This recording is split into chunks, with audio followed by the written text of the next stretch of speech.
or a role rather, it comes with responsibilities. If you are a father, you have a responsibility towards the children. If you are a husband, you have responsibilities towards your wife. If you are a wife, you have responsibilities towards your husband and your children. If you are a human being, you have a responsibility towards other human beings too. And so, your role in this world is what? Have we understood our role in this world? Are we only just here so that we can eat, we can merry-make, we can play, we can sleep and repeat? Is that what our purpose of life is? Allah says, فَمَنْ يَعْمَلْ مِثْقَالَ ذَرَّةٍ خَيْرًا يَرَى. On the day of judgment, my brothers and sisters, I don't understand this at the moment, but on the day of judgment, there will be a nice big TV there, in which you will be the main actor, the main hero rather, of this movie. Listen to this holy verse. And I want to be very blunt and very direct with all of us, inshallah ta'ala. So I wish and I hope you to, I'm inviting you rather to have an open mind. Is that okay? Yeah. Allah says in the Holy Quran, Surah Tawbah, verse number 31. He says, وَاتَّخَذُوا أَحْبَارَهُمْ وَرُهْبَانَهُمْ أَرْبَابًا مِّن دُونِ اللَّهِ وَالْمَسِيحَ ابْنَ مَرْيَمَ وَمَا أُمِرُوا إِلَّا لِيَعْبُدُوا إِلَهًا وَاحِدًا لَا إِلَهَ إِلَّا هُوَ سُبْحَانَهُ عَمَّا يُشْرِكُونَ. This was the verse revealed for the Christians of that time. Allah says, they have taken their rabbis and their priests as lords instead of God. Brothers and sisters, please pay attention to what I'm saying. They have taken their rabbis and their priests as lords instead of God. Who is Allah talking about? Allah is talking about the Christians here. He's talking about the Christians here. Now sometimes what we do is, we like to judge people. This is human nature, we judge people. Yes? And the priests and the rabbis told the people on how to worship their Allah subhanahu wa ta'ala. Does it sound familiar here? Can you follow me? Can you follow my way of worshipping? Or am I on my own path? We have ulama, we have scholars who guide us towards Allah subhanahu wa ta'ala. That doesn't mean that we need to follow them blindly, whatever it may be. There's another verse, Surah Isra, verse number 13, in which Allah says, كل إنسان ألزمناه طائره في عنقه ونخرج له يوم القيامة كتابا يلقاه منشورا. And we have fastened, Allah says, every man's deed to his neck. And on the day of resurrection, judgment, we shall bring out for him a book which he will find wide open. Wide open. My brothers and sisters, I'm going to say something which you may not like, but it is a fact of life. It is a fact of life. When will you and I take responsibility of our own actions? Imam Ali salawatullahi wa salamuhu alayhi,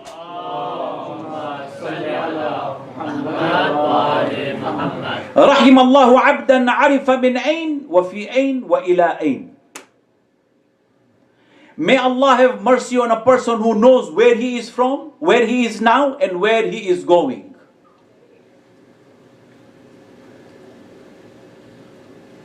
The whole life. I'm going to hint on these things, okay? I may not go very deep into this because it can cause issues in the minds. The whole of my life, or the whole life, the sheep feared the wolf. Yes? All its life, the sheep feared the wolf, only to be eaten by the shepherd.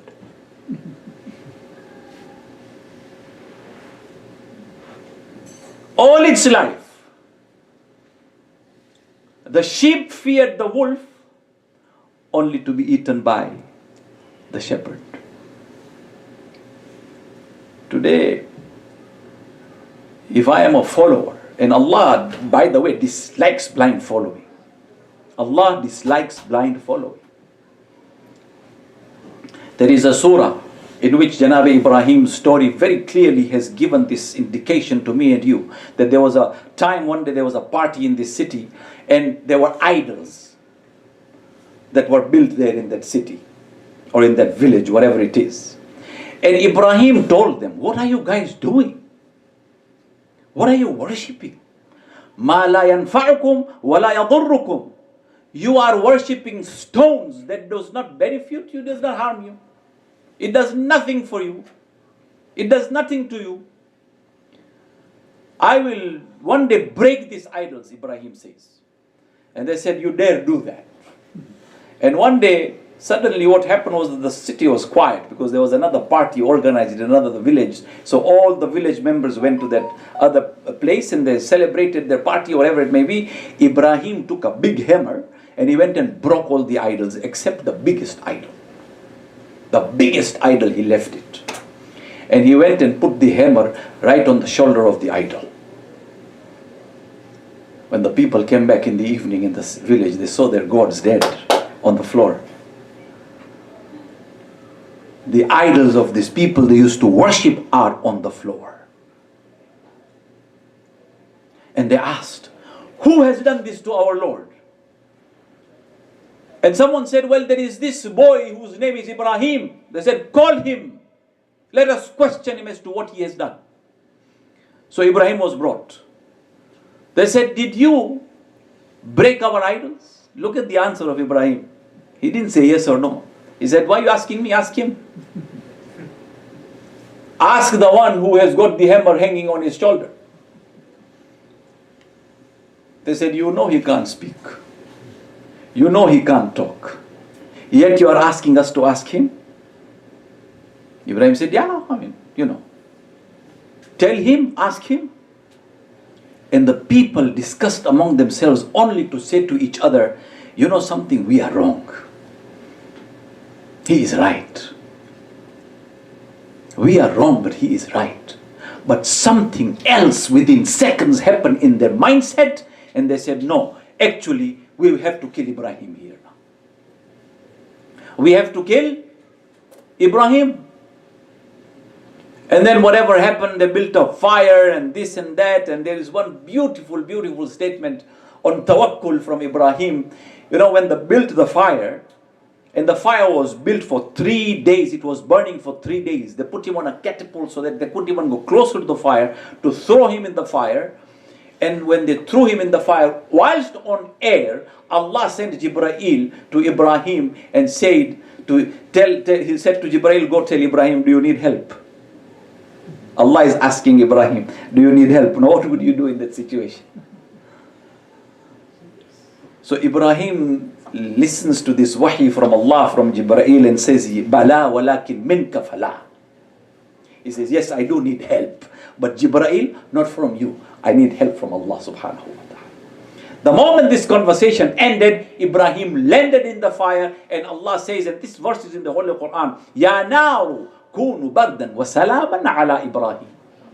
O fire, become cool. And not only so cold that he becomes hypothermia, he gets illnesses. No. Be safe on Ibrahim. Let him be comfortable in this fire that burns these people. But they will see the power of Allah subhanahu wa ta'ala. Tawakkul. Yes? Now here, brothers and sisters, me and you sitting here today, we are believers of Allah and the Ahlul Bayt salamullahi alayhim ajma'in. Yes or no? But Allah says in the Holy Quran, and I want you to reflect on this, please. Your practices and my practices. Our practices. وَيَعْبُدُونَ مِن دُونِ اللَّهِ مَا لَا يَضُرُّهُمْ وَلَا يَنْفَعُهُمْ وَيَقُولُونَ هَؤُلَاءِ شُفَعَاؤُنَا عِنْدَ اللَّهِ. They worship other than Allah subhanahu wa ta'ala. Things that do not benefit them and it does not harm them. And then when you ask them, why are you doing this? They say to you, these are our intercessions to Allah subhanahu wa ta'ala. Now I'm not talking about wasila here of the Ahlul Bayt, yeah? I'm talking about different things. Different practices that we Shia sometimes have that do not make sense. That don't make sense at all. No wonder why our other Muslim brothers, look at us and tell us we are mushriks. We associate with Allah subhanahu wa ta'ala. My brothers and sisters, if you don't think for yourself, I will think for you. And why would you want me to think for you? If you don't think for yourself, who will think for you? I will think for you. The other scholars will think for you. My friend, every scholar that you see walking on this earth have their own understanding of Islam. We can come and speak about it, but it is your responsibility to take it, to sift it, to look at it, and to decide what to take and what to leave. Because if you follow blindly, Allah very, very much dislikes this. Now here's what happens in the human mind. Here's what happens. There is something I call the victim mindset. Victim mindset. And there are 3 letters to it. B, E, D. My brothers, are you guys with me? Are you bored or no? Sallu ala Muhammad wa ali Muhammad. Allahumma salli ala Muhammad wa ali Muhammad. Victim mindset. 3 letters. B, E, D. Bed. Bed. What do you do in bed? You go to sleep, huh? The world outside is fighting whatever. You go to sleep and you don't care about what the world is all about. You go take your Zopiclone, go and sleep. Zopiclone meaning sleeping tablets. Yeah. BED. The first thing human beings, we are habituated in doing it when we fail in something is we blame. We start blaming. Why are you doing this? Oh, because he told me this. Well, he is going to hell. Are you going to hell too?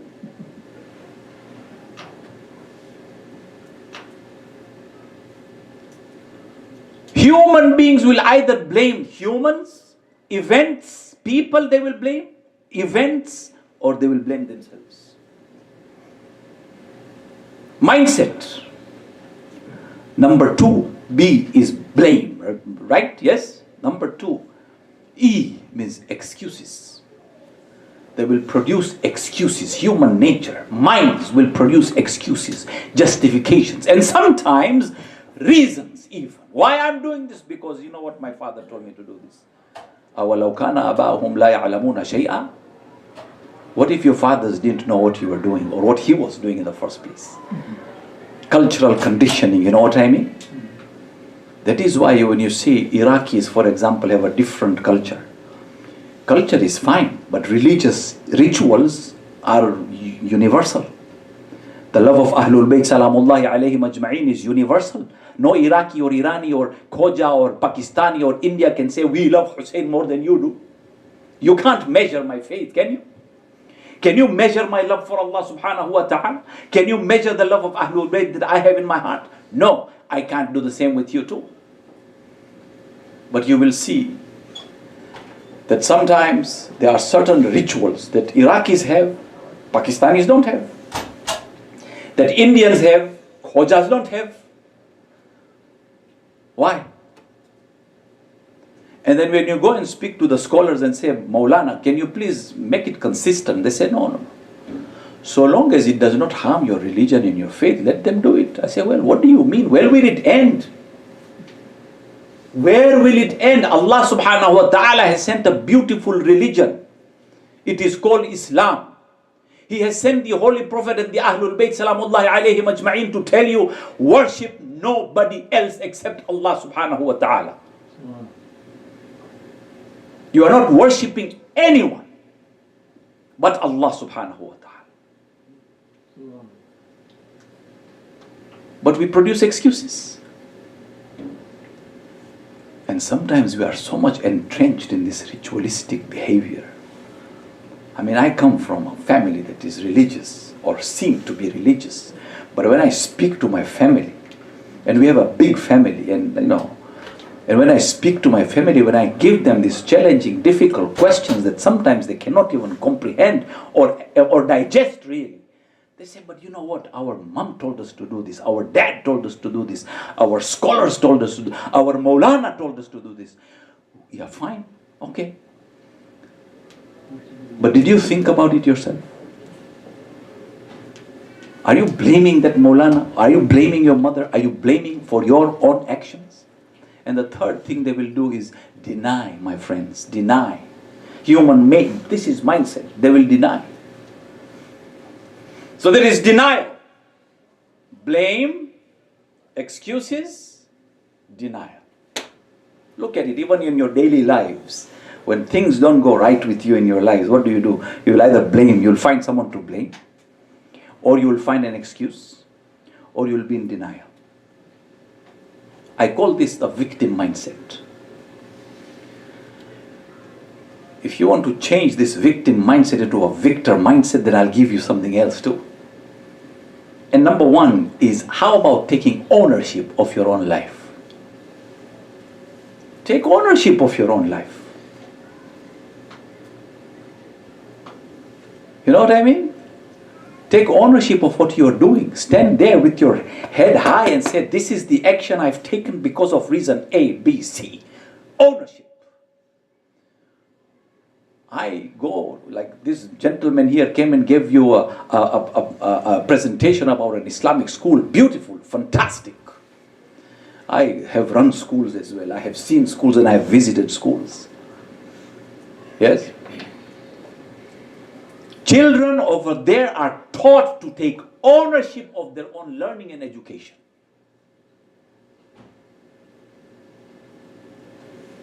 Not come here, listen to me, I say do this and go and do it immediately without thinking. Don't do that. Take ownership of your own learning. Number two, how about taking accountability? Take accountability of your actions. Not only have you taken ownership, but you have taken accountability. And the third thing is responsibility. You and I need to take responsibility too. Now let me give you a small example, because so it becomes clear. In the Holy Quran, there is this Surah Al-Kahf. Yes, you've heard about it. Surah Al-Kahf, there is this individuals who are sleeping in the cave, God knows where, I don't know where they are. And there is a dog at the door of the cave. Some say this dog's name is called Qitmir. And this word Qitmir has appeared in the Quran once or twice. In fact, I believe it's only once. And something I tell you, brothers, when people, at least in the culture I have come from, I don't know if you will resonate with it. When they used to travel, they write in their suitcases Qitmir. Yes? Have you heard of it? They write Qitmir. So I stand there and I ask them, brother, so what will this word do? Oh, this will protect our baggage. Who told you this? Or some Maulana told us from the mimbar that this dog who is protecting the Ashabul Kahf is the only dog that will enter heaven, by the way. In this world, the dog is najis. But Allah will make an exception on the Day of Judgment and put this dog in heaven. So when we write Qitmir on the baggage, our baggage is guaranteed going to be protected. By who? By this dog.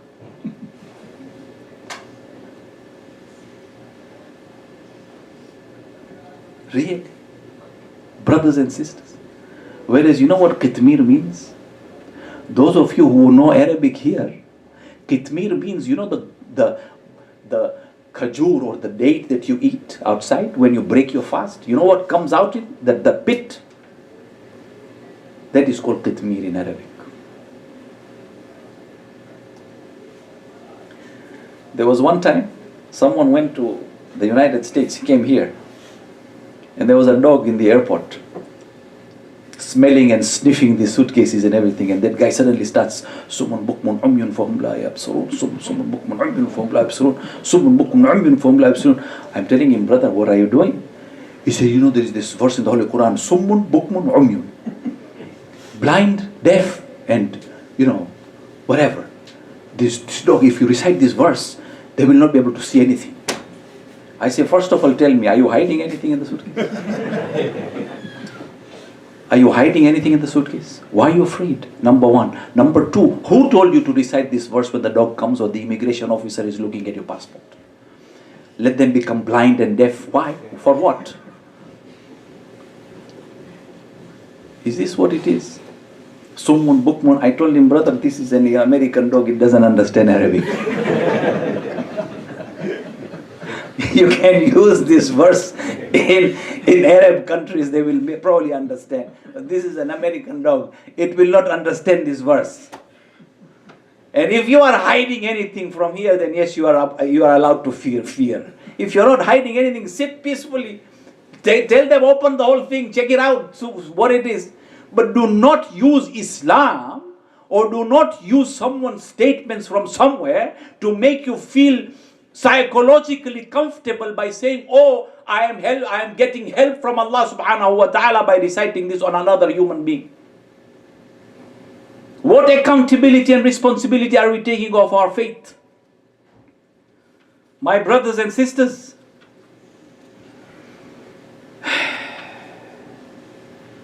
तुम्हारी असल हस्ती तुम्हारी सोच है। मुंतजिर भाई, तुम्हारी असल हस्ती तुम्हारी सोच है, बाकी तो सिर्फ हड्डियां और गोश्त है। Your identity as a human being is your thought. The rest of it is flesh and bones.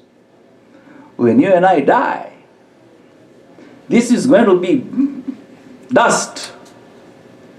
Yes? Take responsibility of your own faith, my brothers and sisters. Take responsibility of your own faith. There is something that I want to share with you, and then inshallah, I have 3 minutes remaining, Murtaza by Muntazir Bhai. So how do you lead yourself? How can I lead myself? Number one, I'll give you some ideas and suggestions and tips. Set goals as you go through life.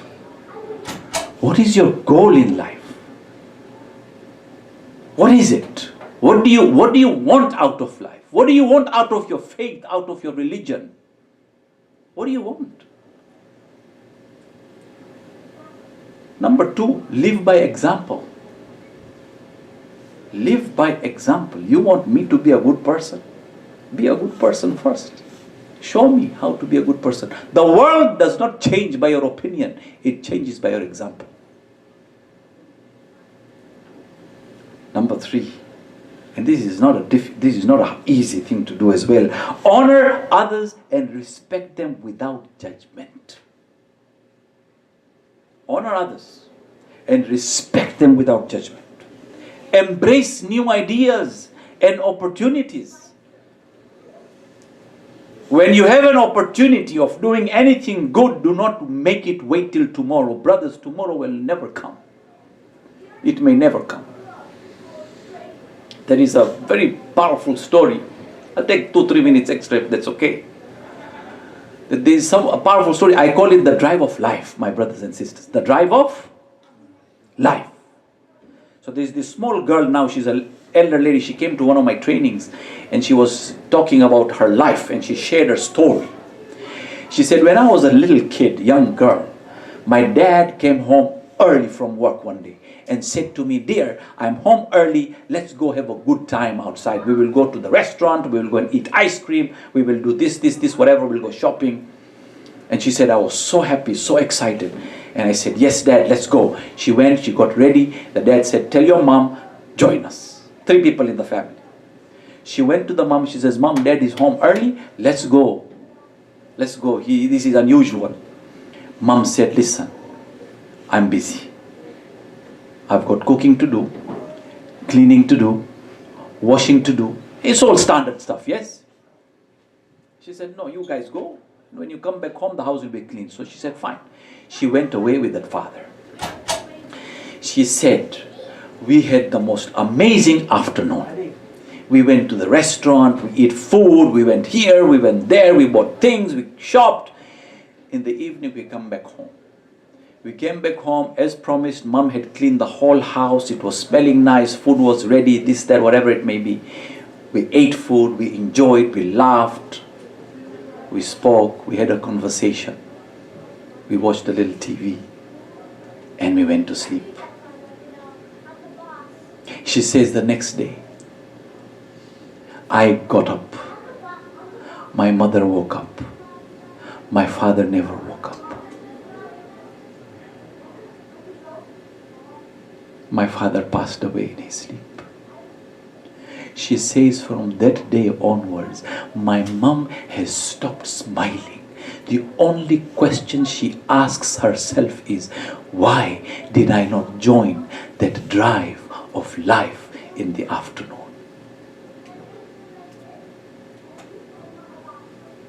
When you and I get an opportunity of doing anything that is good, anything that is kind, anything that is good, do it. Don't wait for tomorrow.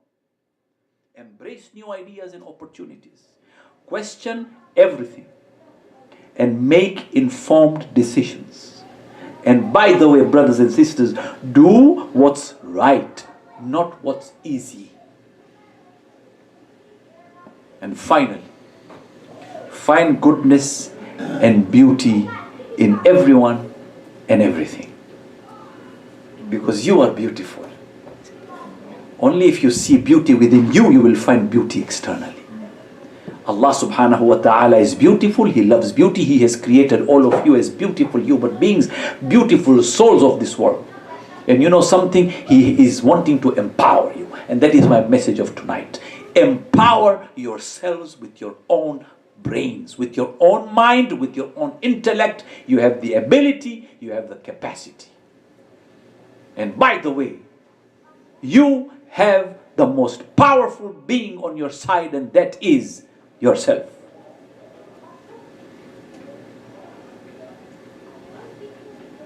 Don't follow blindly.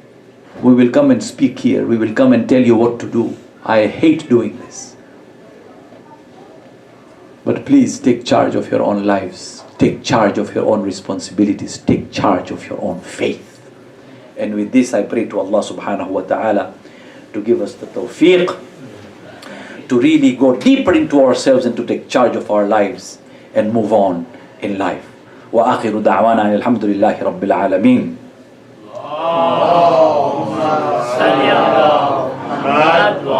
My brothers and sisters, gentlemen, my sisters in the back and my brothers here in the front, listen, I've been given a contract today, and I'm a serial killer, by the way, when it comes to this. I've been given a contract. We have 4 days to eat. I have 5 minutes. We have 4 days to eat. The secret of living is giving. This man here has been trying to take donations and raffle tickets and this and that and whatever it may be for a very long time. Money is not coming in. And so the contract that I've been given is, look, I'm going to make the situation really awkward, really uncomfortable. Muntazir, I need $100 from you for this donation, please. Can you please pledge $100 right now? I can pledge $500? Muntazir is pledging $500 for this tonight. Please raise your hands up and pledge 50, 100, whatever dollars you want to do. Come on, I'm not getting down until I get at least $2,000. Yes. $100 from our brother here, Muntazir. Thank you so much. $100, mashallah. May Allah bless you, brother. Yes. $100 here, Muntazir. That young boy here. That young boy is given $100. $100. Yes. $50 for me. $50 from our old young man here. Fantastic. Thank you so much. Yes. $400 from our own Abbas Bhai, mashallah. May Allah bless you. May Allah keep you happy all the time. Yes. How else can I go? Yes. $200 from there, my friend. $200 from there. Yes. Say something. Say something, people. $100 from our brother here. Yes. Yes. Anything else, please? How much have you got? I don't know about scripture, but anything, please. Anything from the ladies, please, can you beat the man? This is your opportunity to beat the man. How many dollars are you pledging for this center of this beautiful center of yours? You can pick one of the sisters who reside on the board. She can collect that. Yes, the one, any sister over there who is representing the board, please go to the sisters and tell them, do not leave this center until you have more than $2,000 in your hands today. Who else is giving some dollars here, please? Yes, $100. $100, Muntazir, from... If you can all come and see me after it's done, so I can... Yes, please, all of you who have pledged money, go and see our brother Muntazir. He is going to be a very happy man. He will not sleep tonight. Yes? $50. Brothers, hey, my dear brother over there is given $50. Yes. Anything else? Anything else, people? Let's do 500 more. Please, let's do 500 more. Yes? 500 from our brother there. Muhammad wa Ali Muhammad salawat. Allahumma salli ala Muhammad wa Ali Muhammad. I am very, very happy. God bless you. I am so sorry to have put you in this awkward position. One more, there's 200 from here. Oh, mashallah, there is 200 from there as well. $200 coming from under the stairs. So, mashallah. May Allah bring you above the stairs.